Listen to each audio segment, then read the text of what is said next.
turanezerewe ugira kandi no kuba mu nzu y'Imana. Abanezerewe no kuba mu nzu y'Imana ni bande? Reka dukomere Imana amashi yo yatugiriye ubuntu bwo kubana nayo. Turashimiye Imana ko turi imbere y'Imana. Turashimiye Imana kubw'amajambo menshi meza duhejeje kumva, amajambo adusubizamo ivyizigiro, amajambo adufasha kumenya ico turico, amajambo atwibukije amasezerano dufise muri Kristo Yesu. Haleluya. Ntibiryoshe none? Haleluya. Haleluya. Reka turakomereza ngaho tubandanye kwiga, kuko mu Mana hari byinshi, hari bituremesha, hari bitwigisha, hari bituma tumenya abo turibo. Turagiye kwiga. Haleluya. Ni bande bakunda kwiga? Hari ijambo tugiye kwiga. Amena. Reka umusomyi wa Bibiliya adusomere mu ijambo riri muri Matayo 8:18. Akaba atawari disomera. Haleluya. Haravuga gukurikira Yesu. Ngo Yesu abonye ishengero ryinshi rimukikije, agera ko bajabuka hakurya. Ngo haza umunyabwenge w'ivyanditswe, aramubwira ati, mwigisha, ndagukurikira aho uja hose. Yesu aramubwira ati, bwebwe ziri n'imyobo n'ibiguruka mu kirere biri n'ivyari, ariko umwana w'umuntu we ntagira aharambika umusaya. Uwundi mu bigishwa biwe aramubwira ati, mugenzi, banza undeke ngende mpambe data. Amen. Reka dukomere amashi ijambo ry'Imana. Ngo gukurikira Yesu. Ngo Yesu abonye ishengero ryinshi rimukikije, agera kujabuka. Ngo haza umunyabwenge aramubwira ngo, mwigisha, ndagukurikira. Ariko Yesu hari ijambo yamwishuye, aramubwira ngo, imbwebwe ziri n'imyobo. Amen. Ngo ariko umwana w'umuntu ntagira hakika umusaya. Turagiye kwiga ubwoko bw'abantu batatu baba mu ishengero. Ubwo bwoko bw'abantu batatu baba mu ishengero, uriyumva aho uri. Niwasanga aho uri atariho, bisaba kutera intambwe, bisaba kuva aho hantu ukinjira ahandi hantu, uriyumvira nawe uheze usenga Imana kugira ngo Imana ikugeze aho wifuza kugera. Ubwoko bwa mbere bw'abantu baba mu ishengero n'abantu b'ingumba. Ingumba turazi ico gisigura. Ingumba turagisobanukira gwa twese. Ingumba mu bintu bisanzwe n'umuntu atavyara n'ikintu kitarondoka. Siko biri. Ingumba n'ikintu kitarondoka. Umugore atavyara bamwita ngo ni ingumba. Ikintu cyose kitagira ico gitanga bacita ko ari ingumba. Ikintu kiba gisa nkaho ataco kimaze. Uyu muntu yabwiye Yesu ngo, Yesu, ngo ndagukurikira. Ariko Yesu aramuraba, asanga uwo muntu nubwo ariko aramubwira ngo aramukurikira, yamwishuye ijambo aramubwira ngo, imbwebwe ziri n'imyobo. Yesu atangura kumubwira ko imbwebwe zozo zirafise aho ziba. Aramubwira ati, mugabo, umwana w'umuntu. Uwo mwana w'umuntu Yesu yavuga yarinde? Ni Yesu ubwiwe yariko arivuga. Nta kibanza yari afise muri uwo muntu. Hari abantu usanga bari mu nzu y'Imana, bakaba mu nzu y'Imana ariko nta kintu na kimwe. Hari ijambo umukozi w'Imana yavuze yajeje kuvuga, aravuga ngo gukorera Imana ntibisaba imyaka uba umaze mu ishengero.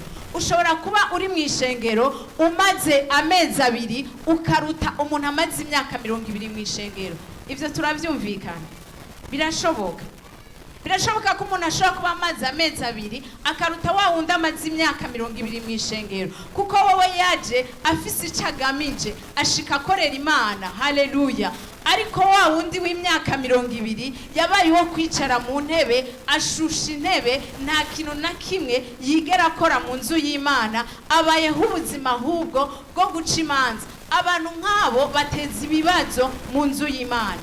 Impamvu bateza ibibazo mu nzu y'Imana, nta kamere ka Yesu kaba kari muri bo, nta karakteri ya Yesu ibiri muri bo. Nico gituma Yesu yamubwiye ngo imbwebwe ziri n'imyobo ariko umwana w'umuntu nafise haki kumusaya, nafise ikibanza muri we. Nubwo aza mu nzu y'Imana tumubona amaze imyaka myinshi mu nzu y'Imana, ariko wewe ni ngumba, ni gikuri, ntagera. Haleluya, haleluya. Uwo muntu ntuzomubona mu bikorwa by'Imana. Uwo muntu iyo hageze gutangira Imana ntaco atanga. Uyo muntu iyo hageze gukorera Imana mu bikorwa bifatika nta na kimwe akora. Ni ngumba, n'umuntu yibereye aho gusa, nuwo kwicara akarorera, agakritika, akavuga ibitagenda neza, akavuga ibyagenze nabi, akavuga ngo uriya muntu nta kintu amaze. Abo bantu bakunda no gukritika abakozi b'Imana n'abantu b'ingumba. Haleluya, haleluya. Imana ikurinde kuba ingumba mu izina rya Yesu. Twebwe turashaka kuba abakozi b'Imana bazima, nabwo dushaka kuba ingumba. Twinjiye mu nzu y'Imana kugira ngo dukorere Imana. Ndavuze ngo Imana ikurinde kuba ingumba. Amena. Uwundi muntu wa kabiri uzosanga mu nzu y'Imana n'umuntu afise ubunebwe, ubute, munyabute. Uyu yabwiye Yesu, arazi ubwiwe arabwira Yesu ngo Yesu ngo banzurindire nje guhamba data. Haleluya. Abanza nje guhamba data agaruke, mugabo nje guhamba se.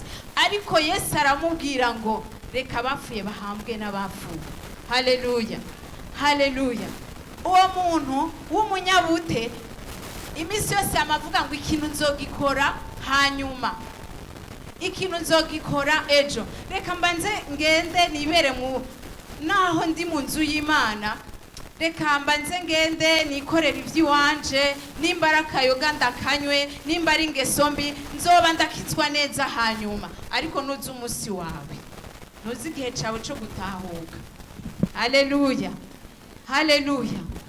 Abanyabute bakorana ibintu ntibabikorana umwete kuko n'abanyabute nyene ibintu vyabo bama bariko baravyitondesha, ntibakorana umwete ngo bakore ibikorwa vy'Imana bafise umwete, bumva babinezererewe, ahubwo ikintu cyose bavuga ngo nzoba ndagikora. Haleluya.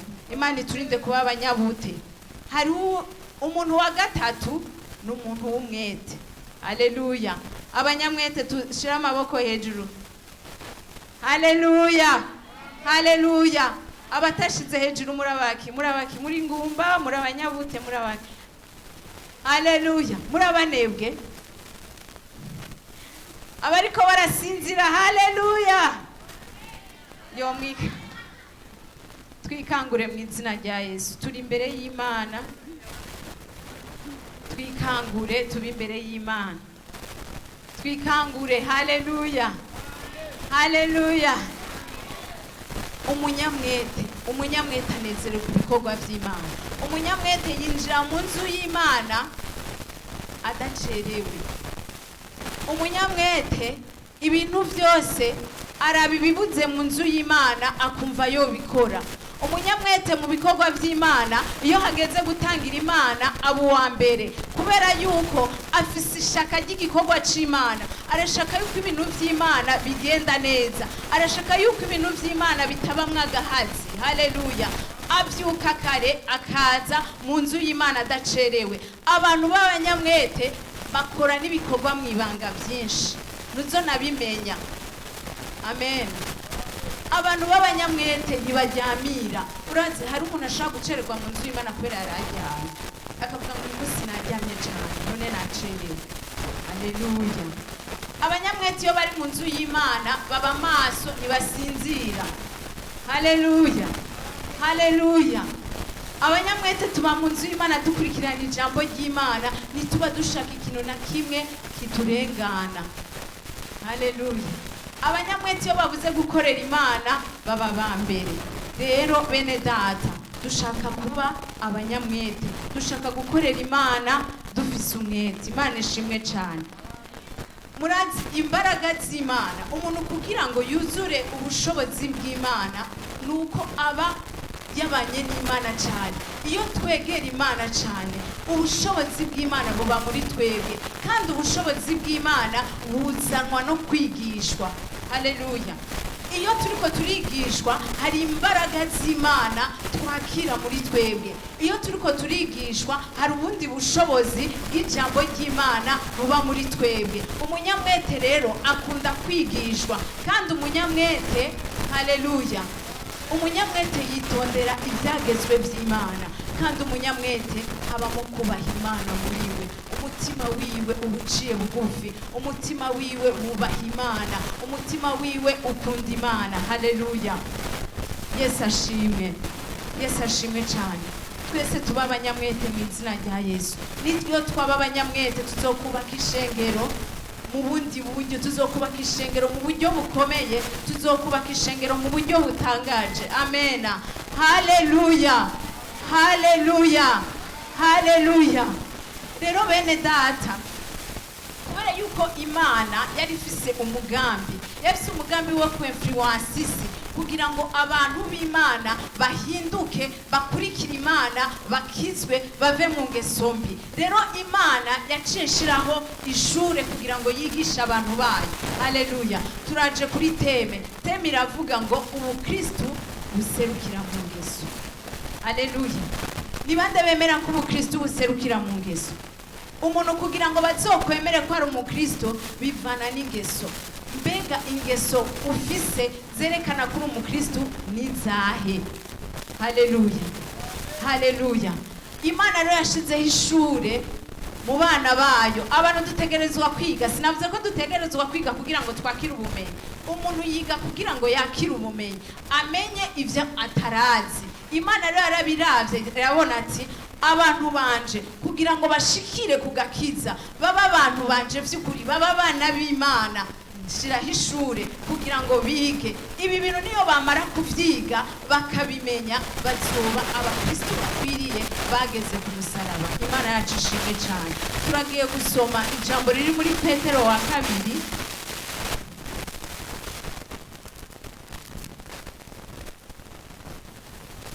Petero wa kabiri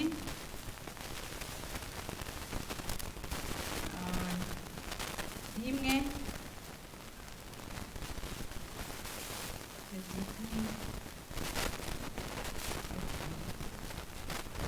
Petero wa kabiri guhera ku gice, Petero wa kabiri ku gice ca mbere murongo wa 5.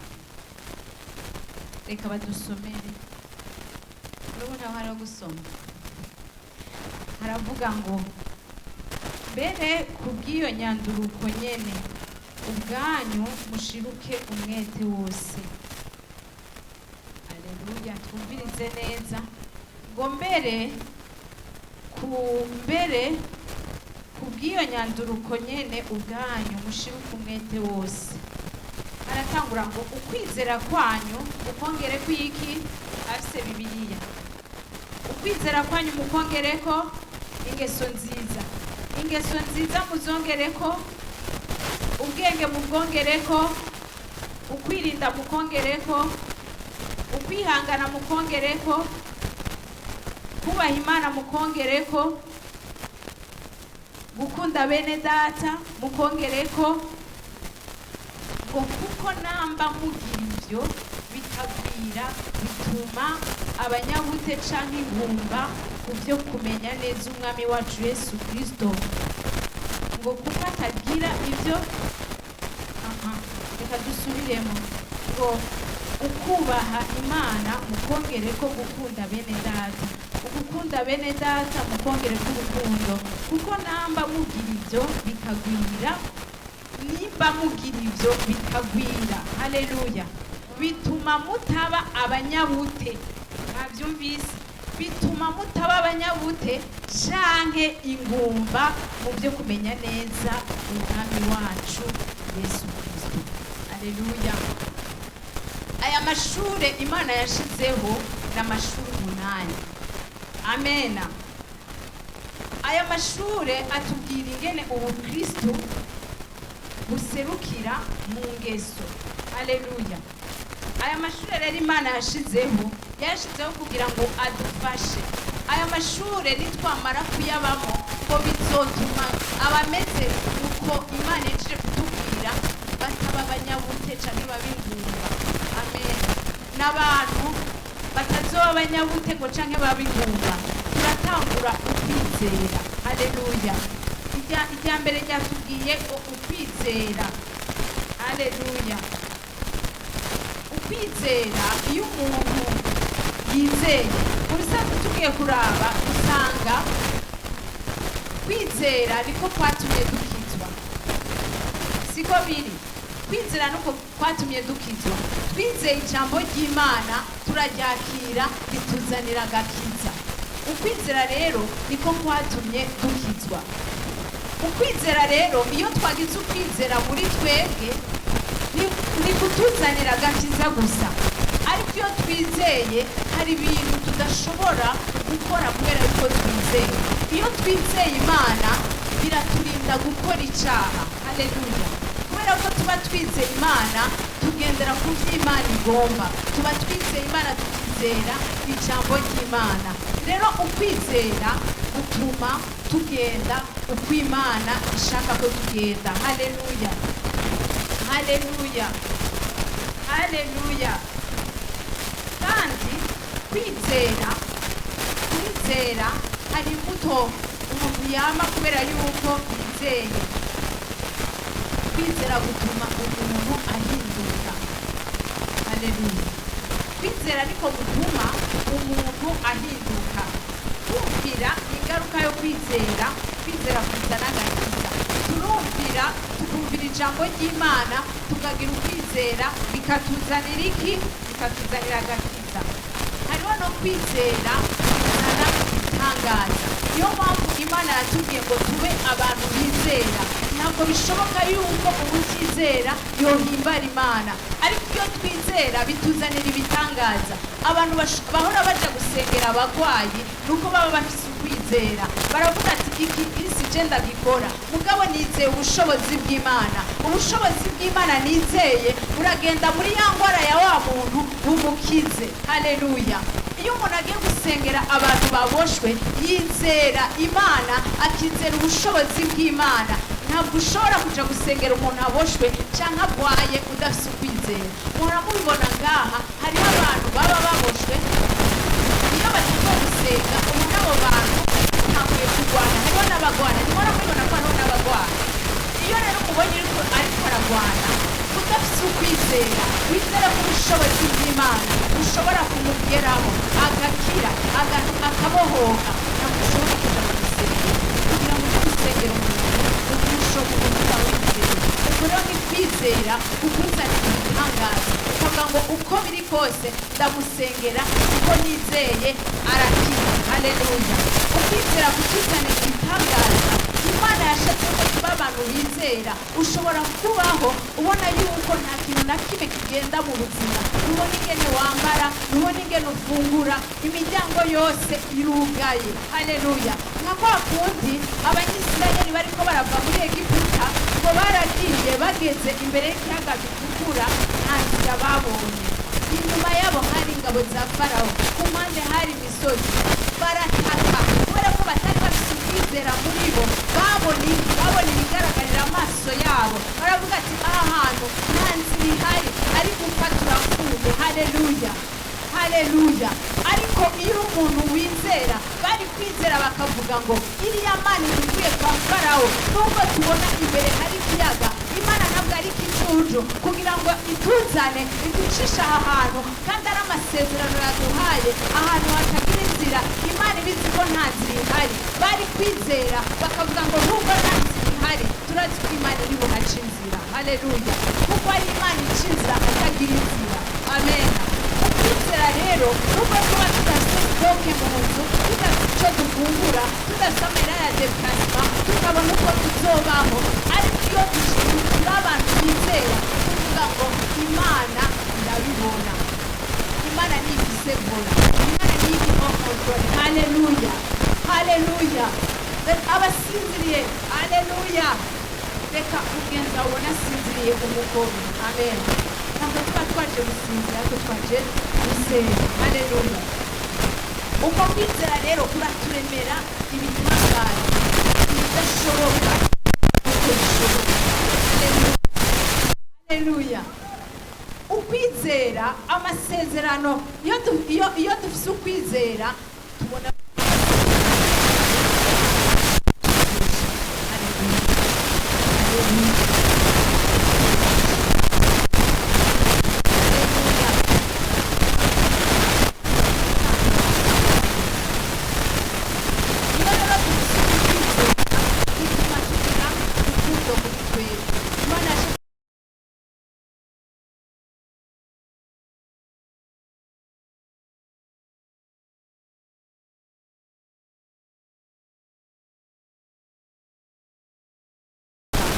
kwitanga no kwiheba. Haleluya.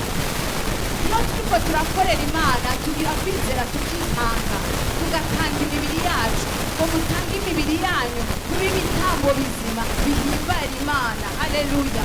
Dutanga imibiri yacu, dutanga ibyacu kubera yuko twizeye. Iyo wizeye uritanga. Haleluya. Kandi iyo wizeye bituma utiganira.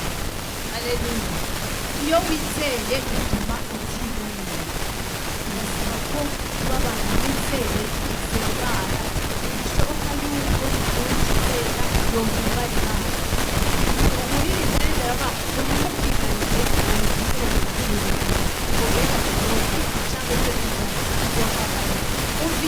ntukiganyire kuko ngo n'inyoni zitabiba ntizivure Imana irazitunga. Haleluya. Haleluya. N'inyoni zitabiba ngo ntizivure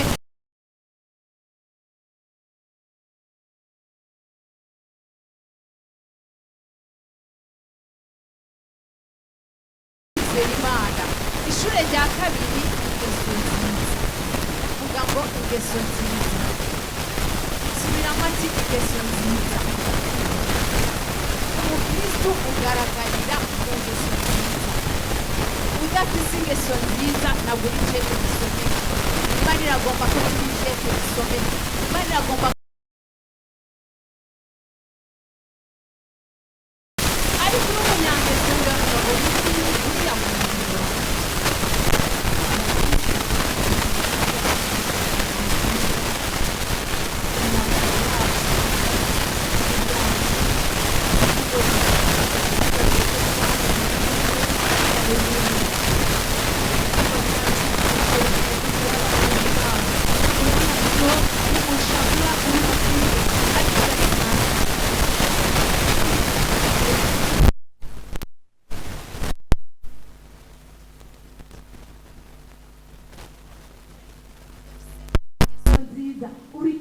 ubuke uvugiraho ntabanga ufise umunyakubwiye ikintu ejo gisanga hanze. Umunyangeso nziza ntatwarira hejuru. Umunyangeso nziza abisanga muri we. Umunyangeso nziza, haleluya, haleluya, haleluya. Umunyangeso nziza ni imbaraga. Umunyangeso nziza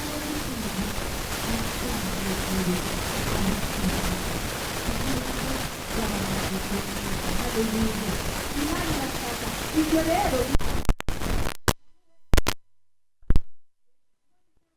nziza urasenga Imana kugira ngo ube umunyangeso nziza. Haleluya, haleluya, haleluya. Yesu nashimwe. Haravuga ngo ingeso nziza tuzongere kwiki turasinziriye. Haleluya, haleluya. Ingeso nziza tuzongere kwiki ubwenge. Aha, ubwenge, ubwenge, ubwenge burakomeye cyane. Haleluya. Ubu bwenge Bibiliya itubwira ntabwo ari ubwenge bumwe dusanzwe tuzi tumenyereye. Reka tuburabe muri Yakobo. Haleluya. Yakobo 3:13. Hagira udusomera muri Yakobo 3:13.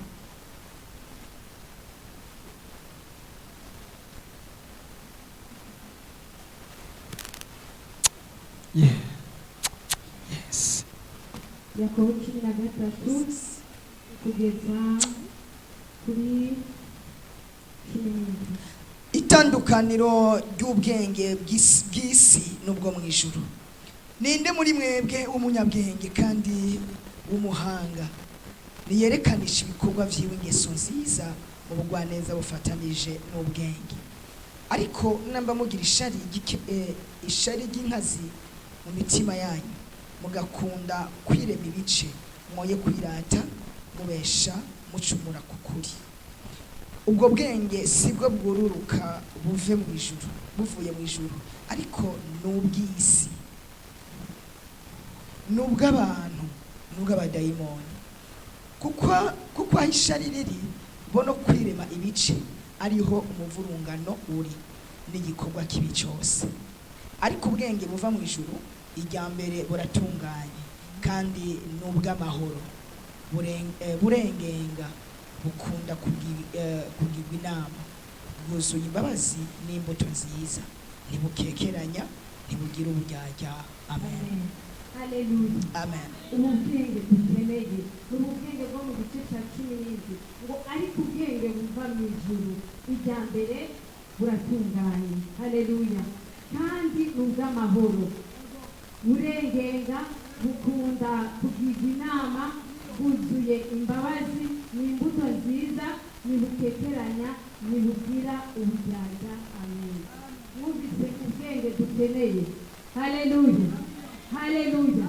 Haleluya. Haleluya. Mwumvise ubwenge dukeneye ubwenge buva mu ijuru.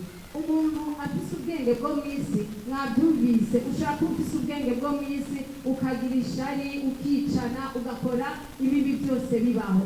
Ariko ubwenge bwo mu ijuru bene data reka dusabe Imana iduha ubwenge bwo mu ijuru. Haleluya. Haleluya.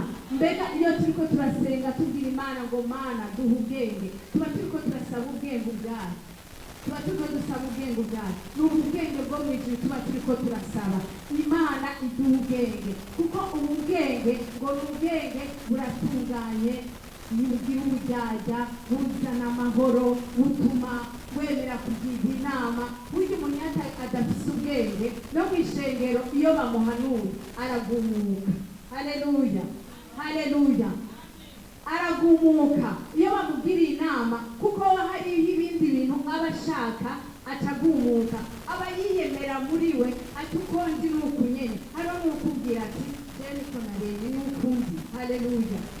Umuntu atagira ubwenge ntiyemera kugirwa inama kandi nawe ntazigira abandi ntiyazigiriye abandi ziba ari inama atatu zimaze.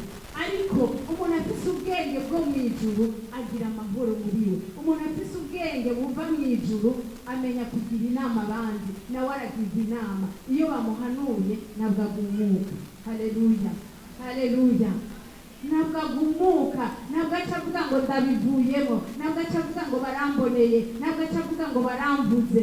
Ariko umuntu w'ubwenge buva mu ijuru agira kugira iki? Haleluya.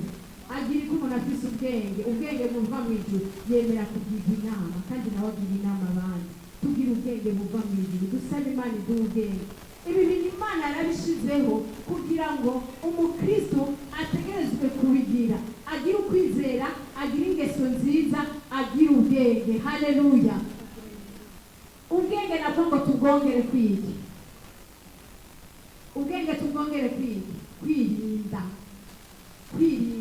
Haleluya. Umuntu yafise ubwenge aririnda. Kwirinda biva haleluya. Kwirinda biva ku kugira ubwenge. Ufise ubwenge ubu umuntu wirinda. Haleluya. Umukristo ategerezwa kwirinda ategerezwa kubaho yirinda. Haleluya. Haleluya. Kwirinda tubongereho iki? Kwihangana gushitsa ku iherezo. Haleluya. Aha hantu harakomeye bene data. Kwihangana gushitsa ku iherezo. Kwihangana gushitsa ku iherezo. Kwihangana byananiye abakristo benshi. Ni bande bafise kwihangana ngaha? Murabona ko bafise kwihangana ari bake. Kwihangana ni ishure rikomeye. Yesu yarihanganye. Yesu baramututse bamubwira ngo Beelzebul arihangana ngo n'umukuru w'abadayimoni. Yesu arihangana. Haleluya. Mbega wewe urafise kwihangana muri wewe? Mbega ibigaragazo iyo bije urihangana? Nucuvuga ukavuga ngo mana ndabivuyemo. Iri shure ryo kwihangana ni ishure rigoye cyane, ni ishure rinanira benshi, ariko mwene data reka uyu munsi usenga Imana kugira ngo Imana iguhe kwihangana. Uraca mu gipimo, Imana iri kwirakugerageza bikakunanira kwihangana, ugasanga wiciriye inzira cyangwa ugasanga ibintu wabivuyemo. Amena. Kwihangana gushitsa ku iherezo. Ijambo ry'Imana ritubwira ngo hahigwa abihangana gushika ku iherezo. Ukiri muri iyi si uhura n'ibintu biguca intege, uhura n'ibikugerageza. Hari ikigeragezo citwa uruvugo. Ico kiri umukristo ahuye naco aho kwa guhunga n'ishengero. Ariko uri ku kigeragezo, uri ku gipimo, uri kurapimwa kwirishure ryo kwihangana, by'ukuri urishoboye, ushoboye kuricamo. Haleluya. Aravuga ngo izahabu kugira bamenye agaciro kayo babwiriza kwicisha mu muriro ikavayo itamirana cyane, niho bamenya ko yari izahabu originale. Haleluya. Kugira ngo bamenye ko uri umukristo originale utari pirate, utegereza guca mu ishure ryo kwihangana, ukihanganira ibigeragezo, ukihanganira ibyucamo byose. Haleluya. Haleluya. Paulo yavuze ngo nagwanye intambara nziza. Paulo arafise ukwihangana muri we. Haleluya. Igihe kimwe mu isengero naho rasengeramo naraciye muri iryo ishure ryo kuvugwa. Twari dufise mu iryo shengero ibikorwa twakora, hari uwundi mugwi wari wahagurutse usa nk'umugwi uri kuratugwanya, umugwi utuvuga kwa pasteri, kandi pasteri muri ico gihe yatahuye abo bantu bariko baratuvuga. Ryari ishure ritoroshe kuko pasteri atwicarika ahantu bakatwagiriza ivyo batwagiriza, natwe nta jambo twari dufise tuvuga. Aho twaja kwisigura ngo tuvuge, pasteri atubwira ngo ceceka. Haleluya. Gushika aho twiyumvira ati tuve mu ishengero twigira handi. Ariko iyo ufise kwihangana umenya ko ari ishuri uri kuriga, aho hantu kagwanira intambara, kubera yuko utemeye kwihangana ngo ugwane iyo ntambara, hari ivyo ubutakaje, hari ibintu byinshi ubutakaje. Kuko igihe cyose iyo umaze ishure, ni kuvuga ngo iyo uri kuri iyi ngazi uraduga kuri iyi, hari intambwe ubuteye, ukava kuri iyi ukaza kuri iyi.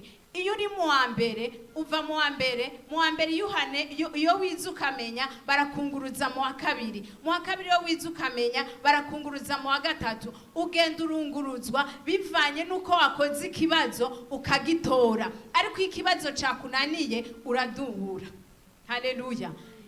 Kwigiye uhoraho bameze nk'umusozi Siyoni utabasha kunyiganyizwa. Haleluya. Haleluya. Iyo ubaha Imana muri wewe mwene data, nta kintu na kimwe gishobora kukunyiganyiza, kubera uba wumva yuko ushigikiwe, kandi ushigikiwe n'Imana nta kimutera ubwoba. Haleluya. Igihe Samsoni yaragifise imbaraga z'Imana, kuko Imana yari yaramusezeranije imuha imbaraga, kandi amenya n'ibanga ry'izo mbaraga, nta kintu na kimwe camutera ubwoba. Baramubwira ngo Samsoni ngaha Abafilistiya, kuko arazi ko ibanga ryiwe atararihishura, agifise inkomezi z'Imana, yarahaguruka atabwoba afise, yari kumwe n'Imana. Samsoni yakoreshejwe ibintu bikomeye cyane, yarari umunyembaraga cyane kuko arari kumwe n'Imana. Haleluya. Iyo wubaha Imana, Imana ibana nawe. Iyo wubaha Imana ugendana nayo. Haleluya. Umukobwa yubaha Imana nta kintu na kimwe kimutera ubwoba. Haleluya. Haleluya. Umukobwa yubaha Imana iyo abuze amavuta naje kuyarondera mu ngeso mbi, kuko arazi ko ari kumwe n'Imana, arazi ejo canke hirya y'ejo Imana iraje imucira inzira. Haleluya. Nagira ubwoba bw'ubuzima. Umuntu yubaha Imana nagira ubwoba bw'ubuzima, abazi yuko uko biri kose Imana ntabwo ishobora kuntererana. Haleluya.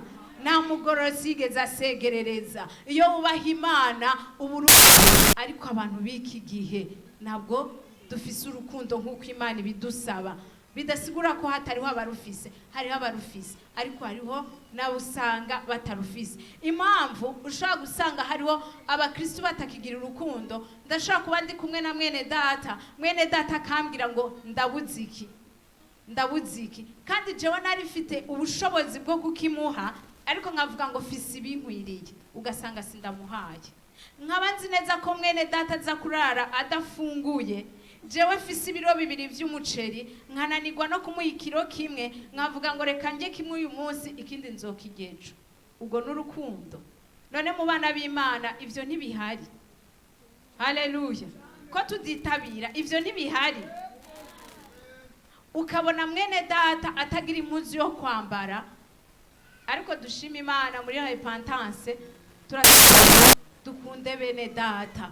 Ushaka kubona mwene so atagira impuzu yambara, wewe ufise nk'impuzu kurakuranywa guhera kwa mbere gushikana kwa Mungu, ariko niwiyumvire kuri mwene so uvuge ati reka ndamuhe muri rwa rukundo rw'Imana. Urazi uko zikintu nk'ico umunsi umwe bari abantu basaba impuzu, ndana bajya abantu baca mu mihana bagasaba impuzu.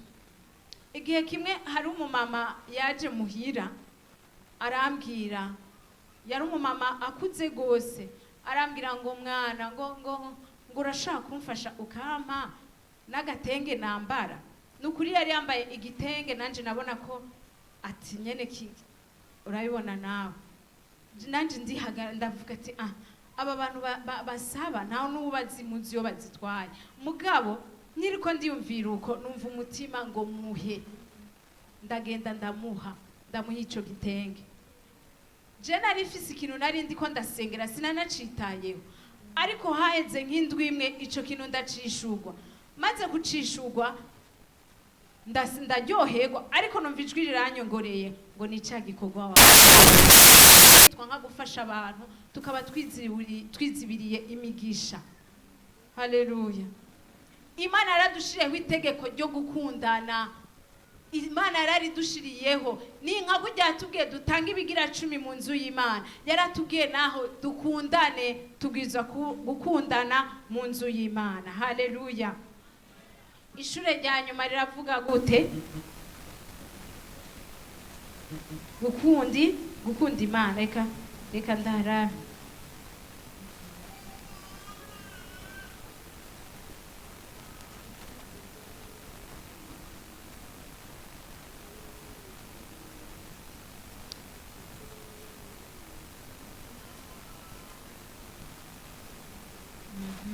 aravuga ngo ukubaha Imana mukongere ko gukunda bene data, ugukunda bene data mukongere ko urukundo dukunda Imana. Haleluya. Urukundo dukunda Imana turagiye kubiraba mu Baroma 8:35 gushikana ku 38.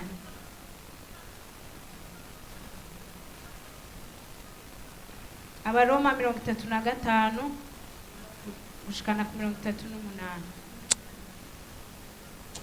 Reka badusome.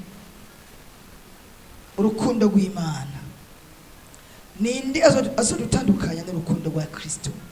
Mbega n'amarushwa canke n'ivyago canke no guhamwa canke n'inzara canke no kwambara ubusa canke no kuba mwirinde canke n'inkota, nk'uko handitswe ngo twirirwa twiyishwa bakuduhora, twagiranijwe n'intama zimbagwa.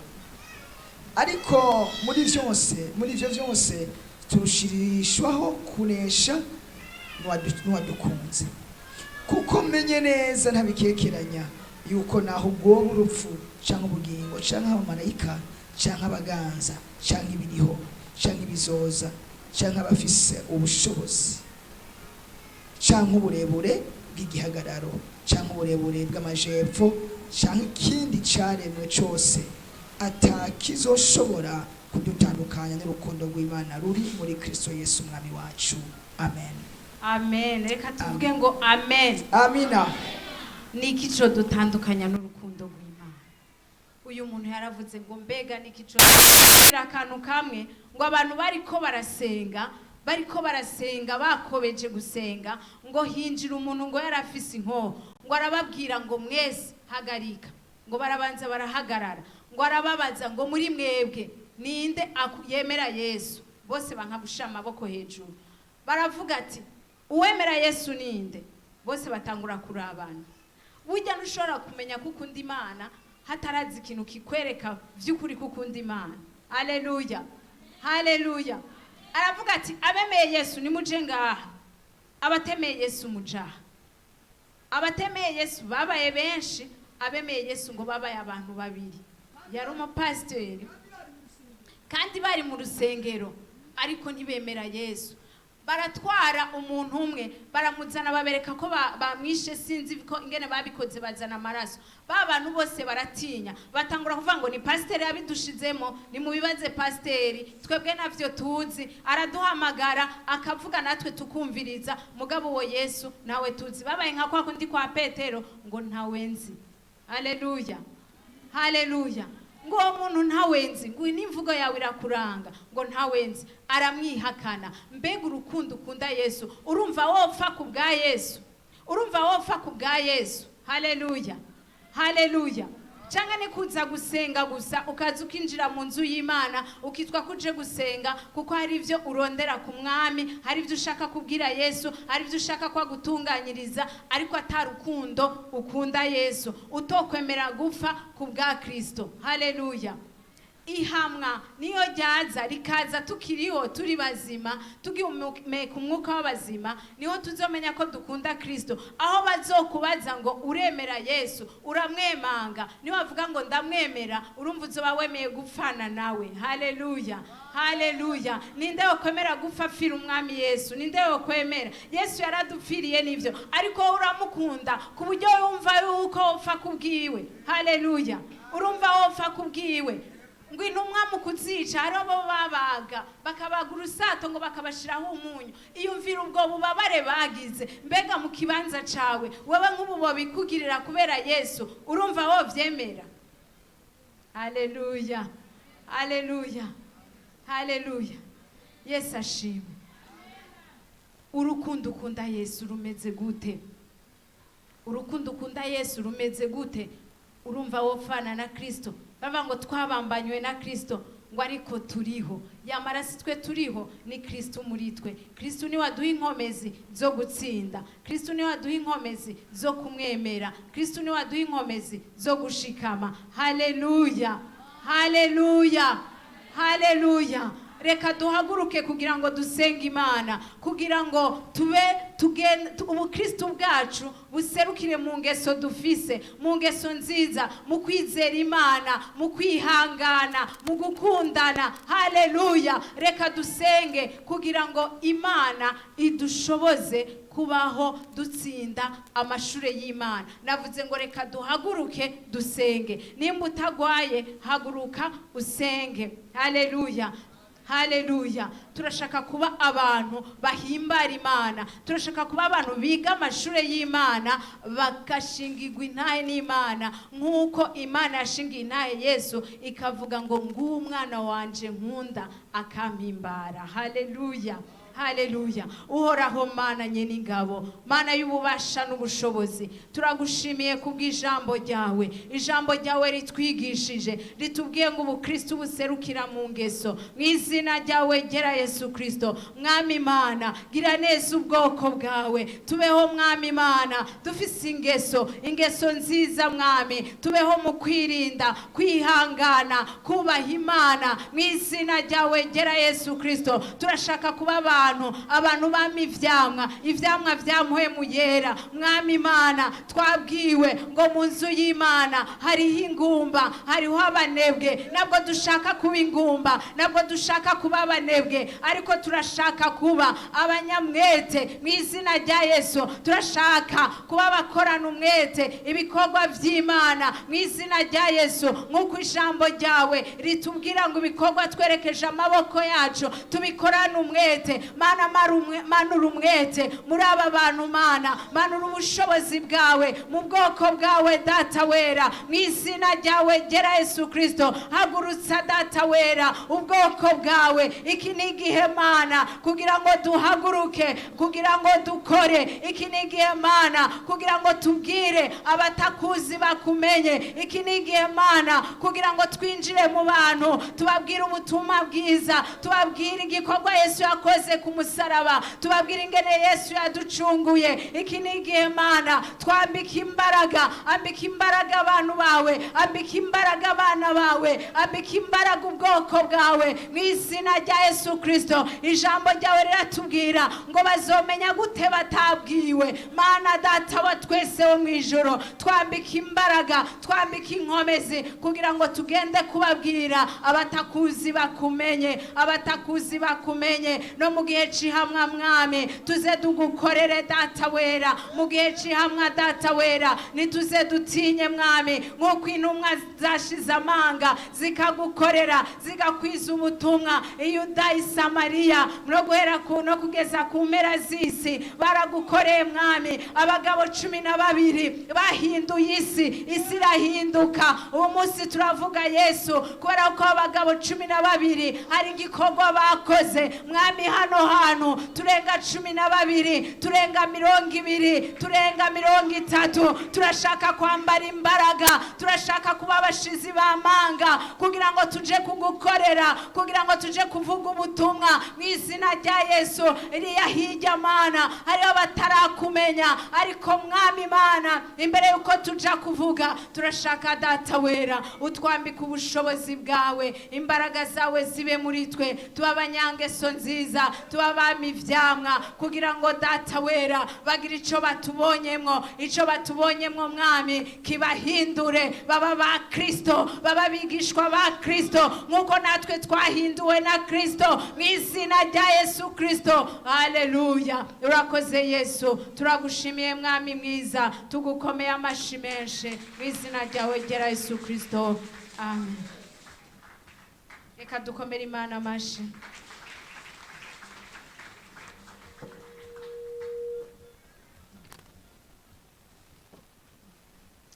Haleluya. Dukomere Imana amashi menshi cyane kubw'umukozi wayo. Tumutunge ibiganza tuvuga ati Imana imwongera amavuta menshi, Imana imwongera amavuta menshi. Haleluya. Ijambo ntirigira ubushobozi bivanye nuko urivuze yambaye canka ngana. Ijambo rigira ubushobozi bivanye n'uryakiriye na ryizera iyo rivuye.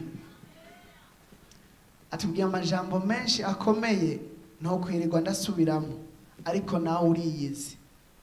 Ukwihangana kwawe, ingeso zawe, ugushikama kwawe niko kugudefinisa ukavuga kuri umukristo. Reka nkubwire ikintu kimwe, twese twavuga ngo mwese muremera Imana, twese twishura ngo egome, ariko igipimo nicaza kubera kizoza kuri titre individuel, kubera kizoza gihitamo umuntu umwe, niho tuzomenya ko kijijwe vy'ukuri, niho tuzomenya ko wihangana. Hano tuvuze ngo haleluya, twese tuyitabiriza tuti amen. Ariko Imana yo irasesa mu mutima ikavuga ati uyu unyi ateye amen, uyu unyi ateye kopi. Umwigisha yigisha benshi, ariko hageze interrogation umwe wese amuha urupapuro rwiwe kandi akora urupapuro rwiwe. Ntibigera banganya amanota, ariko ndifuza uyu munsi mu vy'Imana ngo uronke maximum, mu vy'Imana uronke maximum mu izina rya Yesu, mu vy'Imana uronke maximum, mu kwizera uronke maximum, mu ngeso nziza uronke maximum, mu kwirinda uronke maximum, mu kwihangana uronke maximum, mu gukunda Imana uronke maximum, mu gukunda bene data uronke maximum, mu kugira urukundo uronke maximum imbere y'Imana. Haleluya.